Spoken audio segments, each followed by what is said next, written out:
Der Haushaltsstreit hatte ja monatelang geschwelt und nun haben sich also Olaf Scholz, Robert Habeck und Christian Lindner in einer nächtlichen Marathonsitzung auf die Eckpunkte des Haushalts für das kommende Jahr geeinigt. Und diese Nachricht, die ist um 6 Uhr heute Morgen bekannt geworden. Seitdem berichten wir ja auch mit Einmeldungen. Wir sehen hier Robert Habeck, der ins Auto steigt und der Kanzler folgte ihm. Beide sind auch wie Christian Lindner in den Deutschen Bundestag gefahren, denn ab 7 Uhr haben sich die Fraktionen der Regierung von SPD, von den Grünen und der FDP getroffen. Wir haben hier Kanzler Scholz gesehen und jetzt müssen sie natürlich allen Fraktionen diese Eckpunkte vorstellen. Und das bedeutet, ja, werden die Fraktionen so mitziehen, zumindest bei der SPD, die Bilder sehen wir hier, war die Erlösung zumindest groß. Und wir wissen, Marie, dass die Schuldenbremse auf jeden Fall eingehalten wird. Und das wäre ein Sieg für Christian Lindner. Für die FDP ganz eindeutig. Und ist ja auch interessant, wie schaut man eigentlich in der Opposition darauf, auf diese Einigung? Wir hatten heute Morgen schon gehört, Alexander Dobrindt von der CSU, der da gesagt hat, ja, kommt eh nicht diese Einigung. Nun ist sie also da, fragen wir nach, im Deutschen Bundestag auf der Fraktionsebene bei Dorothea Schopelius. Dorothea, guten Morgen. Ja, was sind denn so die Reaktionen aus der CDU, dass der Deckel jetzt offenbar doch drauf ist? Ja, viel los auf der Fraktionsebene so früh am Morgen und die Opposition möchte da natürlich nicht fehlen.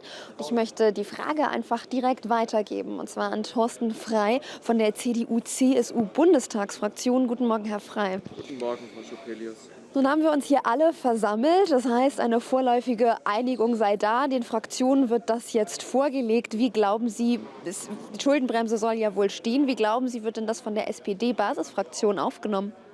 Das weiß ich nicht. Das muss die Koalition auch selbst entscheiden. Ich glaube, es ist zunächst einmal eine gute Nachricht, dass die Schuldenbremse nicht angegriffen werden soll, auch nicht durch Überschreitungsbeschlüsse. Das wäre richtig und alles andere auch nicht rechtskonform. Jetzt wird man sich das im Einzelnen anschauen müssen. Ich glaube, es wird ganz entscheidend sein, ob es tatsächlich so ist, dass die Koalition noch die Kraft hat, auch Wachstumsimpulse zu senden und zu deregulieren. Denn das ist ja der eigentliche Grund, warum wir in der Situation sind, in der wir sind, dass wir seit über einem Jahr in einer Rezession stecken, dass das Wachstum das Schlusslicht in Europa und unter den Industriestaaten ist. Das ist der Grund, warum wir tatsächlich nicht wirklich vom Fleck kommen, und das hat diese Koalition zu verantworten. Jetzt geht es darum, da wieder rauszukommen. Herr Frey, Sie haben gerade angesprochen, ganz genau hinsehen. Der letzte Haushalt ist gekippt worden und ich kann mir vorstellen, dass auch die Opposition bei diesem Haushalt, wenn er denn dann vorliegt, ganz genau hingucken wird. Liege ich da richtig? Ja, natürlich, das ist ja auch die Aufgabe der Opposition. Unsere Aufgabe ist es, die Regierung zu kontrollieren und gegebenenfalls bessere Vorschläge zu machen. Und jetzt geht es einfach um das Fundamentale im Staat. Ein Staat braucht einen Haushalt, das ist in Zahlen geronnene Politik. Und darüber werden wir dann miteinander diskutieren, gegebenenfalls auch streiten müssen. Aber entscheidend ist, dass man die Probleme von heute nicht dadurch löst, dass man sie auf Kosten zukünftiger Generationen versucht zu adressieren. Und deswegen werden wir uns das sehr genau anschauen, dass auch die Verfassung eingehalten ist. Und wir werden sehen, ob der Haushaltsentwurf oder die Eckpunkte, um die es heute geht, tatsächlich mehr sind als nur der kleinste gemeinsame Nenner. Gehen Sie denn davon aus, dass mit dieser Einigkeit zwischen den großen Dreien, also Christian Lindner, Robert Habeck und Olaf Scholz, jetzt erstmal die Aufregung und die Streitigkeiten um den Haushalt beiseite gelegt werden? Oder könnten Sie sich vorstellen, dass innerhalb der Fraktion jetzt vielleicht noch mal ein Aufbäumen stattfindet und wir aus der ganzen Koalition endet vielleicht Krise noch nicht heraus sind? Also davon ist im Grunde genommen auszugehen. Wenn wir uns die letzten größeren Entscheidungen der Koalition anschauen, dann war immer eine Riesendiskrepanz zwischen dem Kabinettsbeschluss einerseits und der Frage, kommt es überhaupt in den Bundestag, wird es im Bundestag abgeschlossen und wie.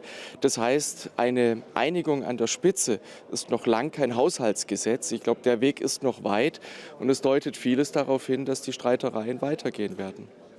Boris Pistorius hatte ja darauf gehofft, 6,8 Milliarden Euro extra zu bekommen. Es heißt jetzt von der Bild-Zeitung, es sieht so aus, als könnten das nur knapp unter 1,2 Milliarden Euro sein, sehr viel weniger, als er erwartet hat.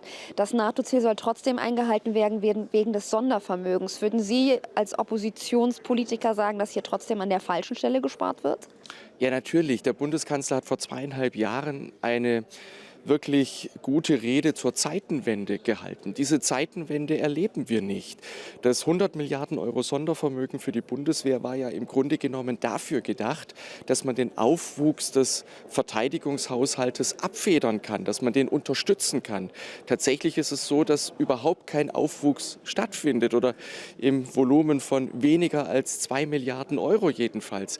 Und das haben wir ja bereits im letzten Jahr erlebt. Boris Pistorius hat sicherlich die richtigen Ansätze, aber er kann sich überhaupt nicht durchsetzen in der Koalition. Vor einem Jahr hat er noch 10 Milliarden Euro mehr gefordert für den Verteidigungsetat, hat irgendwas um 1 Milliarde herum bekommen. Also er hat die richtigen Ziele, aber wenn er sie nicht durchsetzen kann, dann nützt er natürlich weder der Bundeswehr noch der Sicherheit bei uns in Deutschland. Sich nicht durchsetzen konnte Christian Lindner bis vor kurzem auch noch nicht, wenn es um Bürgergeld und Sozialetat ging. Sozialetat war jetzt auch ein großer Streitpunkt. Die SPD hatte Sorge, hier könnte gekürzt werden. Nun heißt es in dem, was wir bisher hören, mehr Menschen sollen in Arbeit gebracht werden. Dementsprechend soll es weniger Bürgergeldempfänger geben. Was das dann genau im Detail heißt, werden wir noch erfahren. Aber was verstehen Sie darunter und wie könnte man das überhaupt durchführen und erreichen? Ja, das könnte man sehr leicht erreichen. Man müsste das Bürgergeld völlig neu konzipieren. Das fängt schon beim Namen an. Aus Bürgergeld muss eine Grundsicherung werden. Und es muss vollkommen klar sein, dass über diese soziale Grundsicherung diejenigen unterstützt werden, die krank sind, die gehandicapt sind, die aus irgendeinem Grund nicht für den eigenen Lebensunterhalt sorgen können. Aber es muss aufhören mit der Gießkanne. Es kann nicht sein, dass wir 4 Millionen Bürgergeldempfänger im erwerbsfähigen Alter haben. Und das, was die Bundesregierung in dieser Legislaturperiode gemacht hat, war eben gerade das Gegenteil. Sie hat die Leistungen ausgeweitet, sie hat die Sanktionen abgebaut und damit dafür gesorgt, dass die Zahl der Bürgergeldempfänger weiter explodiert ist. Und der zweite Punkt, den man dazu sagen muss, also wenn in den vergangenen Jahren der Sozialetat immer stärker gewachsen ist als die Gesamtwirtschaft, dann wird man nicht umhin kommen, auch bei diesem großen Etatposten Einsparungen vorzunehmen. Wer dazu nicht die Kraft hat, der wird auch den Haushalt nicht in Ordnung bringen. Sagt Thorsten Frey, der parlamentarische Geschäftsführer der CDU-CSU-Bundestagsfraktion.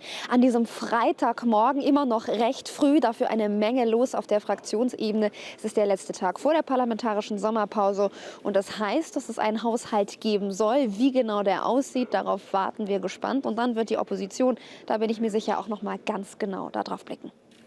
Dorothea, vielen Dank. Ja, um 11 Uhr erwarten wir dann wirklich auch die offizielle Pressekonferenz. Momentan stecken ja alle noch die Köpfe zusammen. Der Kanzler sitzt ja auch hinter dir noch drin bei seiner SPD-Fraktion.